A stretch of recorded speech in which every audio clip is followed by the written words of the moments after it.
Can I just start off by saying I'm sorry this time? This is something I missed for a long time. And not only that, this particular issue that we are going in today has caused so much hurt, so much pain, and so many problems. And all we had to do was read a little closer or ask God. And I'm sorry. So, today, we are talking about faithfulness. Let's dive right in.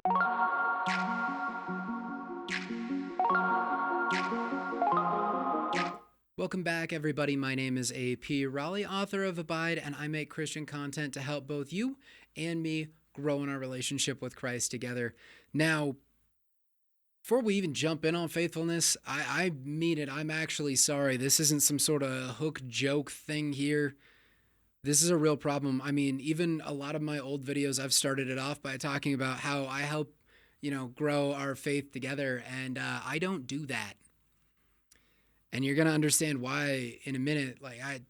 What I produce definitely grows our relationship with God, and it helps that, and knowledge, understanding, all kinds of things. But the faith that's discussed in the Bible is not what I'm growing.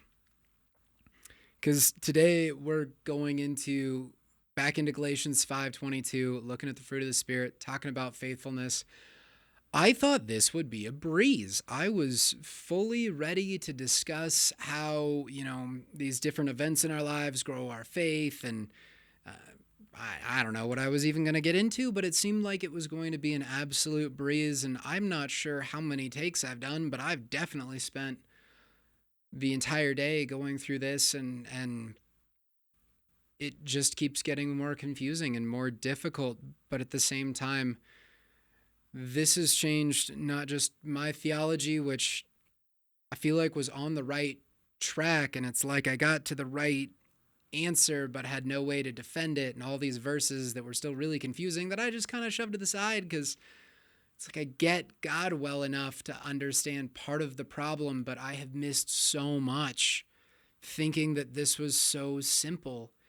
And it is if we start from the right frame of mind. So we're going to jump through this. I'm going to try and shorten it up because the last round I went through was 30 minutes long. So let's see if we can't condense a little.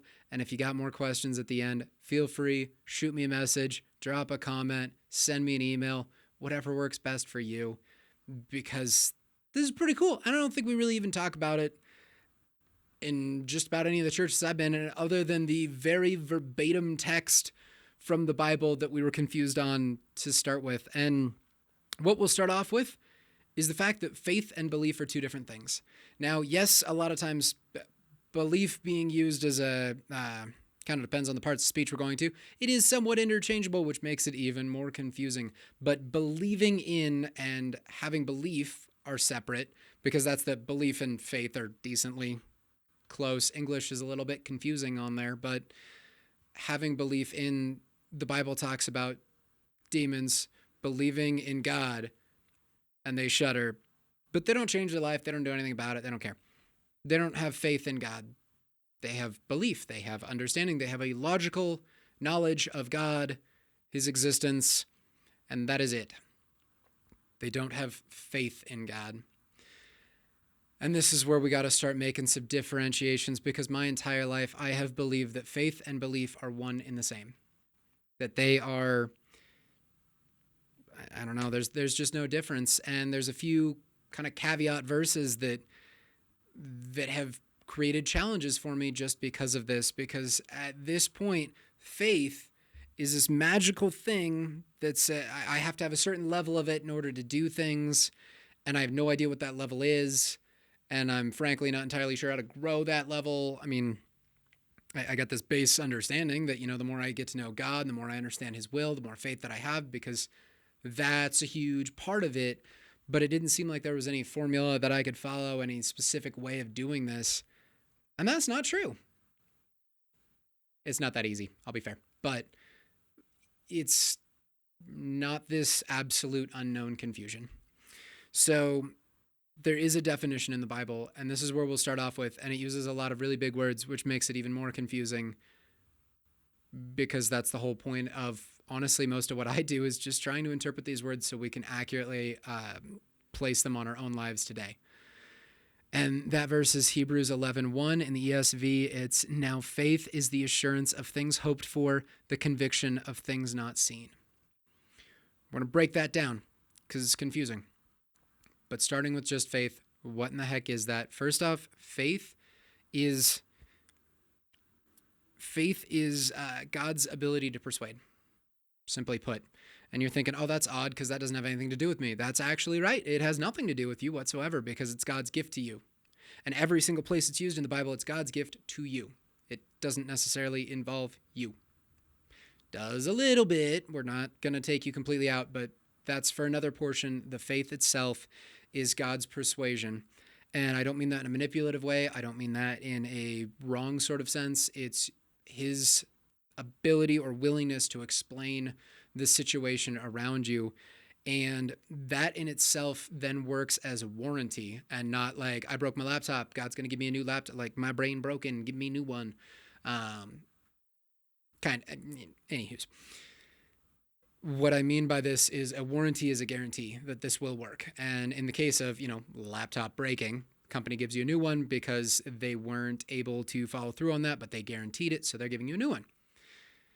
With God, we don't have this whole worry of it breaking. We don't have this whole get a new one because it's not going to break and it does work, but there is a guarantee in place.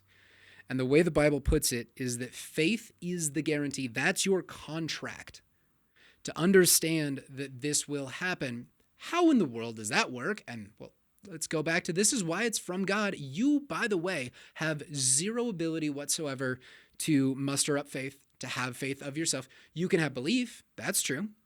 You can muster up a lot of that because that's your trust in that person. That's your trust in this other thing. But God's persuasion and your trust in it are two very separate things. But that faith, that trust, the confidence in his persuasion, in the argument that he's made, that's this guarantee. The way it works is, we're jumping back to this definition here. Faith is the assurance. So like we said, the guarantee or warranty. Faith is the assurance of things hoped for. Now, I have always interpreted this incorrectly as hoped for. Okay, I hope for a lot of things. I hope for a Mercedes. Okay, so if I have faith to have a Mercedes, that's, I could get the guarantee part at least, maybe. Okay, I have the assurance that I'm getting a Mercedes because I hoped for it, right? Wrong. This is God's will. Things hoped for by God. That will change the perspective entirely. So it's your guarantee that God's will is going to be done. And this inside of you, there's this secondary part because it's not just God going, yeah, I'm going to do it. And you just believe that. That's fine. It includes your conviction, your personal understanding, this indwelling of God inside of you, the knowledge of his will, the understanding of his ability to carry out said will, this absolute conviction of the things that you are incapable of perceiving, that you cannot see. Like, I don't know, the future. I'm going to go to heaven. I will be going to heaven. I can promise you that. Because, you see, I know that it's God's will to be in relationship with me for all eternity. I understand that he has the ability to make that happen. And the fact that he has proven this to me through countless scenarios throughout my life, he's fully and completely persuaded me that no matter what happens in my life, no matter how big of an idiot I am, and I am, he wants that relationship and will do anything to get it up to and including sacrificing his own life to do so. So I have this assurance, which has then sparked a conviction that I'm convicted. I have the knowledge, the understanding. There's no other possible circumstance that could occur than my future ending in heaven. That's faith. That's my contract with God, if you will, that is ingrained in my heart and no one can take from me. And God gave it to me. And he just left it with me. It doesn't go away if he's not showing up in my prayer time or somebody's not answering this or that. It doesn't go away anywhere. So that's awesome. We can now go through that. Now let's jump into the church hurt and the problem and the issue that we've used for years, for so long. Imagine you have some terrible scenario that happens to you and you were up praying and praying, and a family member died. And then somebody decides to look you dead in the face and say, well, you didn't have enough faith. If you would have had the faith, even the faith of a mustard seed to see this through, well, then, it would have been done. The person would have been healed, or the problem would have been solved, or whatever. This is really on you. It's your problem. Now, there's an issue here because I, in myself, do not have the power to heal another person. I do not have the ability to gain the power to heal another person. That is exclusively God's. I may have the right to call on it, being a child of God and a part of what he's doing, but that's not my power. At no point in here was it my power that did anything. It's God's. And when we go back to this biblical definition, we can see that the gift of faith from God is God's ability to persuade us. That depends on his argument, what he decides to do, and how much of it he wants to give me. That's his and his alone. I don't have the ability to grow my faith. I don't. I have the ability to grow my knowledge, my belief, and in that, frankly, this is a new thing for me. Maybe there's some growth there because that's happening naturally. But guess what? All of that lines back up with the fact that it's God's gift, because even if I'm saying, oh, well, by reading the Bible, I gain faith. Yeah, you do, because guess what? God wrote a persuasive argument in thousands of pages that he left for you. This still comes back around to it's God that dropped off the manual for life here. That ain't me. I decided to read it, cool, but it's God's willingness, God's ability that has brought me to this place. So if we're arguing that, how in the world can you tell me I don't have enough faith to accomplish a task? Because when we go back, understanding this now, that Jesus says with the faith of a mustard seed, you can move a mountain. How is that possible? You got this little tiny thing, and this verse has been preached on forever, and somehow, I'm sure someone's gotten here, but I've yet to hear the fact that the reason that it moves an entire mountain is not the strength of faith. It's not the strength of your faith. It's the fact that in faith, the gift from God given you, there is enough to accomplish his will. Always. So if God wants to move the mountain and all he needs to give you is just his little tiny mustard seed to just boop, and that's all he's going to give you, guess what? That's more than plenty. It's all you needed. It's all you needed to accomplish the task. It may not feel like enough. It may feel small. Or guess what? It often feels small because if God gives us full, complete, total, 100% faith, you know what happens? You're a robot. I'm a robot. We have the inability to make any more choices, the entire system that's going on. I can't, it's an entire book. I'll be fair to describe this entire world, the good, the bad, the ugly, and what's going on. But what I can tell you is if we're all robots, this whole thing collapses. And why is this happening? Because we didn't have a choice in the first place. It is, however, God's choice of how much he wants to give us. And I love to think that this is a relationship. And it is, by the way, it's not just me thinking it. It's 100% a relationship, which means that he can give me enough so that I believe, I have faith, I'm confident. This is, imagine, if you will, being in a standard relationship and spouse, girlfriend, boyfriend, whatever, gives you so much credibility that they're not going to cheat, they're not going to run away, they're not going to do whatever you want to think up in your mind, and they're able to persuade and prove that to you based on their character and nature. That's what's going on here. Is in order to have that wonderful, beautiful relationship, you've actually got to have that piece. If you're missing the faith in that other person, it's just not going to work out. So God is giving you what you need. In every circumstance, by the way. He's more than enough. And he gives you more than enough. That doesn't mean it's going to go the way you want. That doesn't mean it's going to look pretty. That means you've got what you need. And so to say that this is your fault anytime a faith issue is brought up is so messed up. And the verse that's quoted, and I kid you not, it's not out of context. The problem is we're not even using the right language. That's, I think, the bigger issue here, in my personal opinion at least, because we look at this thing and we're going, well, remember back when the huge storm was going on in Matthew and the disciples are sitting there and they're freaking out and they can't stop the storm. And they finally wake up Jesus, who I guess was down in the bottom taking a little God nap because he was cool. And he comes up and says, "Oh, you of little faith," and commands the storm to leave. And it does. And they're like, "Ah!" And then we have this whole little discussion about faith. And what's missed here is that this is not a magic trick.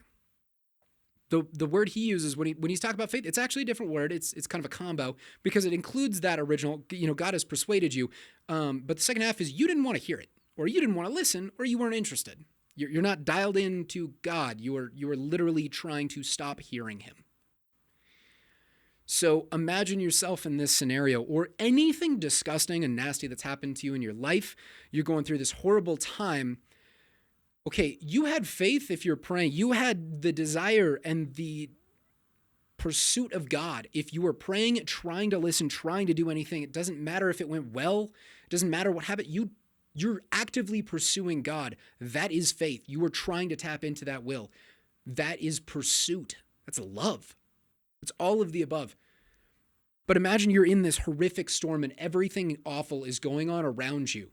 And you can't stop it and you can't take it down. And so what you do is you hyper-fixate on this problem that you cannot solve and it's outside of your control. But that is everything, and you completely shut God down. And so Jesus walks up going, you understand, right, that we started over there and God wants it. You're literally hanging with the Son of God. I mean, he doesn't include this, but I'm just going to add some lines here. Like you're hanging with the Son of God. He wanted us to go across this lake. He's not going to kill us. So if I understand that God's will, I 100% have this knowledge and this guarantee that his will is going to be fulfilled, and his will is to get me to the other side of the lake, then that's going to happen.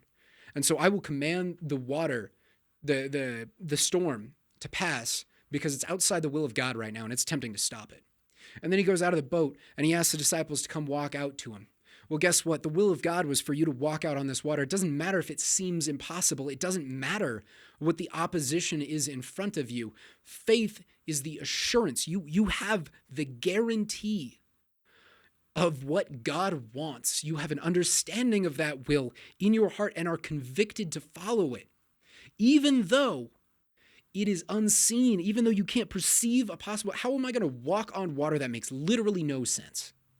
There is no physical formula. There's nothing I can come up with that makes this work.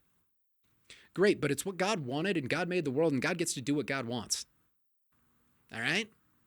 So if you understand that and you want to align with it, shoot, you're doing good. Now, this is going to lead us to a pretty big problem. I'm not sure if you've seen this already, but this is, I think, why we may have avoided this in the first place. I'm not sure, but this is a pretty big little problem we're going to throw in here. And that's the simple fact that if it's not my fault, whose fault is it that my friends and family die, my car breaks down, everything in life breaks down? Whose fault is that? If it's not mine, then it's God's fault, right? And we're going to come in and blame God. And guess what? That's been attacked for a long time, except that I'm actually okay with it because guess what? God's bigger than me. God's actually bigger than my problems, and I can't ever get out of that argument because God made the world, made the rules to the world, made everything, so he has the 100% ability to do what he wants. And if he wanted to fix it, he would. And he didn't, so it's his fault. And guess what? That sounds like this horrible, horrible line of reasoning, and it's not. And for one reason and one reason only is I can blame him for it without coming out of relationship. What? Yeah. I can go ahead and blame God for what's happened and ask for an understanding because I'm saying, I believe this is your fault. I need an explanation. All right. If my friend borrows my car and then crashes it, I'm going to need an explanation. Now, it may very well be that, I don't know, something ran across the road or whatnot. This wasn't his fault at all. And okay, cool. This is just the situation. Or it may be that he crashed that car because, a kid ran out in the street and the only way for him to save that kid's life was to crash my car. Cool. I'm happy. I'm glad what he did. I'm okay with that. But see, here's the point when we leave the relationship is we go, you crashed my car, get out of my life. And that's the end of it. There was no discussion. There was no explanation. There was no anything. And God being all-knowing actually does have the answers. It may be a process to get them. It may be difficult. It may be painful for you. It may be painful for God. That doesn't mean you can't do it. And this is the point that I feel like we miss so often, is it does say straight in the Bible, it's over in James, that all we got to do if we want the knowledge, all we have to do is ask God in faith. And we don't doubt in that. We ask in faith. And this is something that gets me, because I now understand what it means by we ask in faith. I'm thinking, oh man, I have to have all this belief in God, but he just, everything in my life is all ruined. And, I mean, he is in charge. Where do I go with that? How do I have belief in him that he's good and that he's great? And I don't know how to do this. It seems like a double standard. No, faith is God's problem. So let me play this scenario out for you. Something bad happens. I need an answer from God in order to continue the relationship. That's why I'm going after God. I don't want to disprove him. I don't want to make everything awful. I don't want to leave the relationship. What I want is an understanding so that I can continue to love God, to continue to believe he's good, to not have this destroy the beautiful thing that we've had for years. That's what I want. And so what's going to happen is I ask God for that, and then I have faith. And the faith that I have is because I understand his will, and I have the knowledge, just like I said before. I know that he wants to be in relationship with me, willingly sent Jesus to die for me, just so he could have that relationship with me. And I understand fully and completely that that was not a one-time deal. Yeah, the Jesus part was one-time deal, but his willingness to sacrifice in order to meet my needs, to be in relationship with me, is not a one-time deal. So he will continue to go above and beyond in order to do that. Knowing that, I have a guarantee in the conviction of years of watching this happen, of stories of countless other people, of everything else that's gone on. But moreover, it's every point where God has come in to change the scenario. It is 100% up to him to connect those dots, to allow me the guarantee that his will of being in relationship with me is going to be accomplished. Because currently, when I'm sitting in that scenario, I don't see a way forward. I'm sitting there going, God, I don't understand. You don't seem to be the God that you've said you are. You've done all of this stuff, or at least allowed it to happen. And I can't do it anymore. But I don't want to break it off. I want to give you a chance so that I can continue to love you and continue to respect you and continue to be in relationship with you, knowing that you want that. What is going on? And I've prayed that, and I've prayed that many, many times. I've hidden it a lot of times. The number of times that I literally sat down and said, God, I'm not getting up from this chair till you give me an answer, because the alternative, if I do, is going to be bad. And you know what? I sat there and prayed for hours, because it took a while. I got all kinds of reasons for why it might have, but it doesn't matter in the end, because at a certain point, I am telling God, I am desperate to understand, and I know that you want to tell me. So do it. And God going, yeah. That's legitimately how that went. And he told me, and then I cried a lot, and then I probably had to ask for some forgiveness because it wasn't very nice.